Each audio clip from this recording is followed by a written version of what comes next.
Olá, pessoal, tudo bom? Aqui é a professora Priscila, de Geografia, do Colégio Liceu. Vamos iniciar aqui mais uma aula de Geografia. A nossa aula vai ser sobre o módulo C03, Movimentos do Planeta. Então, vamos iniciar aqui falando sobre a origem do planeta, né? Como tudo começou.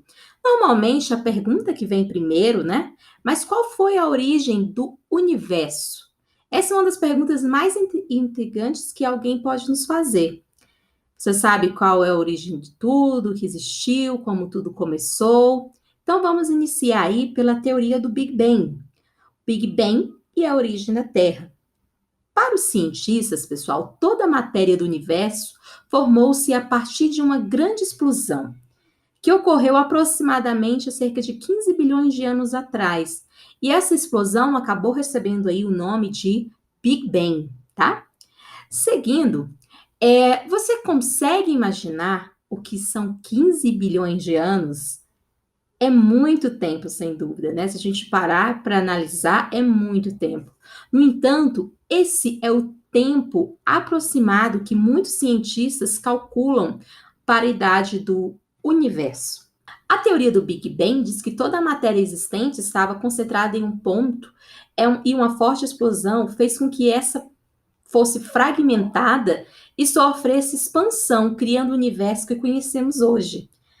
A formação aí da teoria do Big Bang só foi possível graças ao acúmulo de registro e aos estudos realizados ao longo da história dos seres humanos, tá? Atualmente, pode-se afirmar que todas as estrelas, a Lua e a Terra fizeram parte desse ponto inicial. Os cientistas acreditam que os efeitos da explosão ainda terminaram, ou melhor, perdão, ainda não terminaram, pois o universo continua em expansão. Esse fato é comprovado aí pelo afastamento das galáxias formados a partir do material gerado por essa explosão. Aqui nessa imagem aqui do nosso slide, podemos ver que tem a atmosfera, a hidrosfera, a litosfera e biosfera, né? Então, a junção de todos esses daqui formam aí o nosso planeta Terra. Seguindo aqui, pessoal,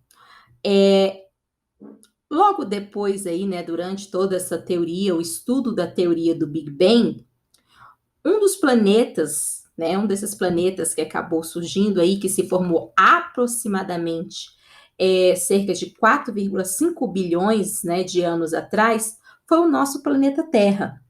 Os cientistas acreditam que a Terra também teria se formado pelo agrupamento de inúmeros fragmentos, formando aí um corpo semelhante a uma esfera compacta e quente. Segundo a teoria da grande explosão, né, o Big Bang, no início a Terra não possuía um formato regular como o atual. Contudo, aí, né, à medida que foi atraindo maior quantidade de matéria, começou a formar, né, sua relativa forma esférica, que é o que nós conhecemos hoje, né? Lembrando que essa forma esférica nós chamamos também, né, a forma mais correta, né, de se pronunciar seria de um geóide, um formato de um geóide, porque ela tem aí os seus achatamentos nos polos que acabam não deixando a Terra com um formato perfeito, tá bom? Então, assim, alguns milhões de anos se passaram. Enquanto isso, a temperatura diminuía e a massa começava a se separar em camadas aqui no nosso planeta Terra. Bom, a parte externa foi se solidificando, formando-se aí a crosta terrestre. Ela é muito fina no início, né? Muito fina no início, mas tornando-se mais espessa com o passar do tempo. Só depois que a temperatura da crosta diminuiu o suficiente e que começou a existir água no estado líquido na superfície terrestre. Ou seja, né, o nosso planeta ele evoluiu com o decorrer do tempo e gradativamente novos elementos lhe foram sendo adicionados, estes ao pouco se transformaram até chegar aos componentes que convivemos hoje, como o ar, o solo, a água, os quais foram essenciais aí para o surgimento dos seres vivos. Uma forma de representar a estrutura interna da Terra é dividi-la em três compartimentos, muito conhecido por todos vocês, que é a crosta, o manto e o núcleo, tá? Nessa divisão, a crosta é a camada superficial, né, que é a camada sólida, com espessura de 35 quilômetros. A partir da crosta situa-se aí o manto, que vai até 2.900 quilômetros de profundidade, e as rochas do manto comportam-se como um fluido muito viçoso para grandes intervalos de tempo. A camada mais interior do nosso planeta Terra é o núcleo. Ele é um fluido extremamente sólido aí na parte interna do nosso planeta Terra. Então, pessoal, esse é o modelo de se representar todo o nosso planeta Terra: crosta, manto e núcleo. Bom? Agora, nós vamos dar aqui seguimento aos nossos próximos slides. Então, pessoal, nesse slide aqui, nós vamos falar sobre os movimentos da Terra, tá? Lembrando que... cancela, comece de novo. 1, 2, 3. Olá, pessoal. Nesse slide aqui, nós vamos falar sobre os movimentos da Terra. Relacionadas às condições de sua origem, o planeta Terra possui movimentos que podem ser analisados de acordo com as causas produzidas. Os principais movimentos que nós vamos estar estudando aqui nessa aula de hoje são os movimentos de rotação, translação, precessão e de nutação, bom? O primeiro movimento que nós vamos estar vendo aqui é o movimento de rotação. O movimento de rotação é o movimento que a Terra faz girando em torno dela mesma, tá bom? De si mesma. Esse movimento, ele tem a duração de 23 horas, 56 minutos, 4,9 segundos. Esse movimento é o movimento responsável pela definição do dia e da noite. Então, por essa imagem aqui, ó, vocês conseguem captar o seguinte: do lado de cada porção, do lado de cá do planeta Terra, estaria aí de dia, tá? E do lado de cá, de noite, tá? Então, e o que seria do lado de cá, do lado de cá, de lá, né? Seria, então, do lado leste, do lado oeste, tá? Então, sempre do lado leste, ou vai estar de dia ou de noite, e do lado oeste, ou vai estar de dia ou de noite. E tudo isso depende do quê? Do movimento de rotação.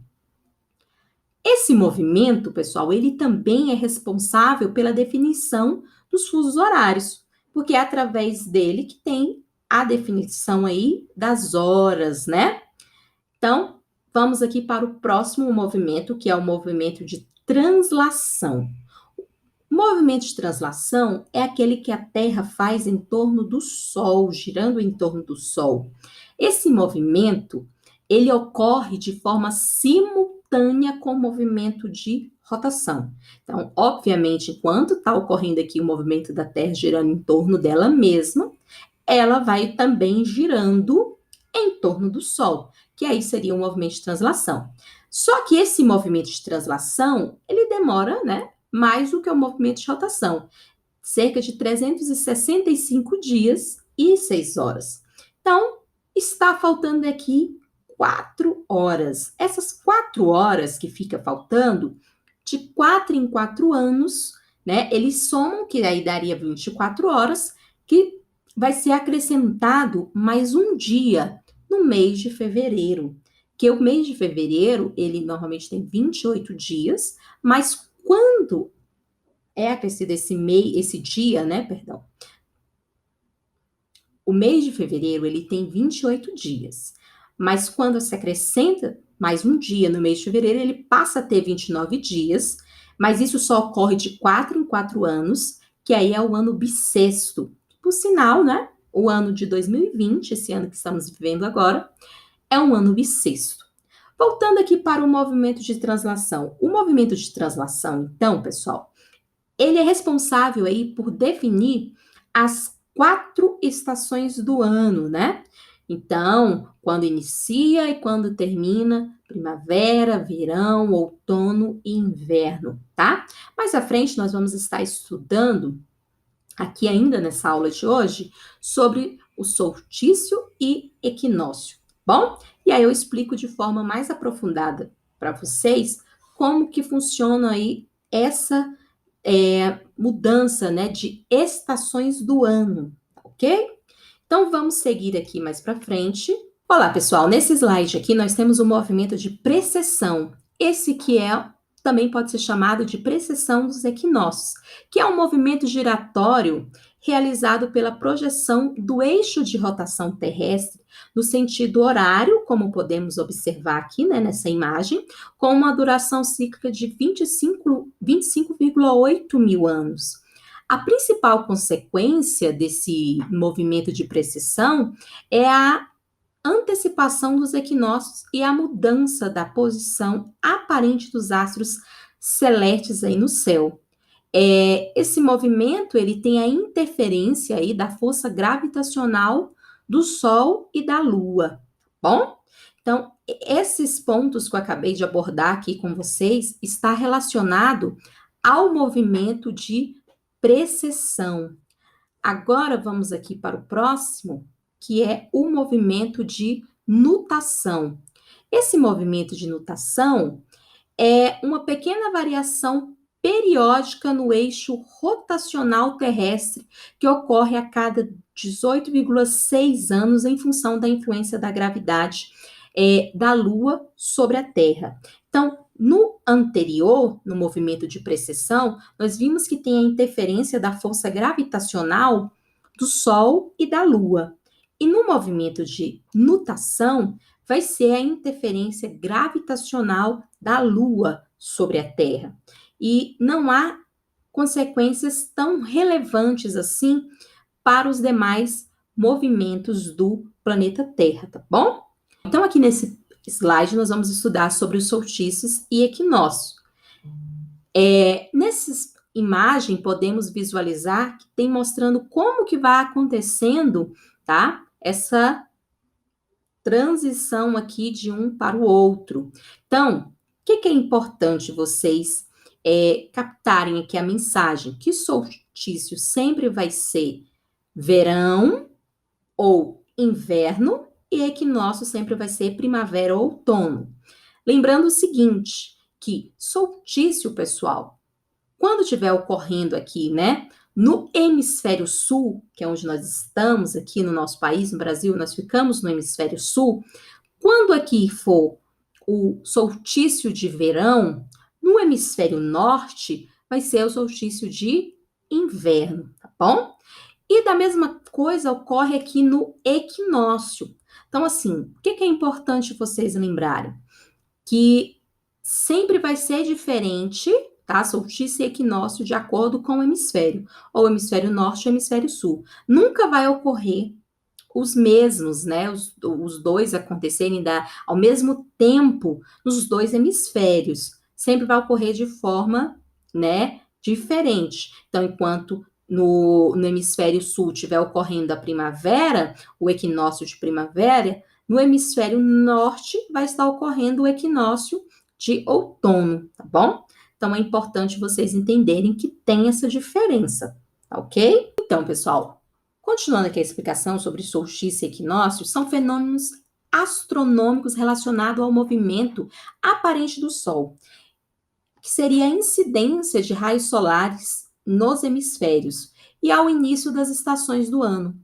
O solstício, ele ocorre em dois momentos do ano, marcando o início aí do inverno e do verão. O verão inicia-se em junho, no hemisfério norte, e em dezembro, no hemisfério sul. Já o inverno tem início em dezembro, no hemisfério norte, e em junho, no hemisfério sul. O equinócio ocorre também em dois momentos do ano, marcando o início da primavera e do outono. A primavera inicia-se em março, no hemisfério norte, e em setembro, no hemisfério sul. Já o outono tem início aí em setembro, no hemisfério norte, e em março, no hemisfério sul. A diferença que tem aí entre solstício e equinócio é que o solstício representa um movimento em que o Sol, ao longo do seu movimento aparente, atinge maior declinação em latitude em relação à linha do Equador. Isso faz com que um dos hemisférios receba maior incidência de raios solares. Quando a intensidade solar é maior em um dos hemisférios, caracteriza-se aí o solstício de verão. Em contrapartida, quando a intensidade solar é menor, caracteriza-se o solstício de inverno. Assim, quando o solstício de verão no hemisfério norte, o Sol incide perpendicularmente sobre o Trópico de Câncer. Quando é solstício de verão no hemisfério sul, o Sol incide perpendicularmente sobre o Trópico de Capricórnio. Nos solstícios de verão, os dias são mais longos que as noites. Já nos solstícios de inverno, as noites são mais longas que os dias. E o que seria, né, o conceito aí de equinócios? Equinócio, ele representa o movimento em que nenhum dos polos está inclinado em relação ao Sol, o qual incide diretamente sobre a linha do Equador. Isso significa que os raios solares incidem com a mesma intensidade nos dois hemisférios. Consequentemente, os dias e as noites têm a mesma duração, tá? O equinócio ocorre em dois momentos do ano. Em março, marca o início da primavera no hemisfério norte e no outubro no hemisfério sul. Já em setembro, o equinócio marca o início, né, do outono no hemisfério norte e a primavera no hemisfério sul, tá? Então, isso fica bem nítido aqui pra gente nessa imagem, tá bom? Como que vai ocorrendo. Então, aqui, ó, solstício de 21 ou 22 de dezembro, né, a data, né, que inicia, então, início do inverno, no hemisfério norte e no verão do hemisfério sul. Aí nós vamos ter aqui a sequência, né, o equinócio de 22 ou 22 de setembro, o início do outono no hemisfério norte e da primavera no hemisfério sul. Na próxima imagem, temos o solstício de 21 de junho, início no verão do hemisfério norte e do inverno no hemisfério sul. E aqui, por fim, equinócio de 21 de março, início da primavera no hemisfério norte e do outono no hemisfério sul. Então, aqui, pessoal, essa imagem foi para representar aí para vocês como que funciona solstício e equinócio, tá bom? Então, pessoal, no mais é isso. Concluímos então aqui a nossa aula de hoje, tá? Com os movimentos do planeta Terra. Revisem, estudem e façam as atividades propostas. Até mais, até breve. Tchau.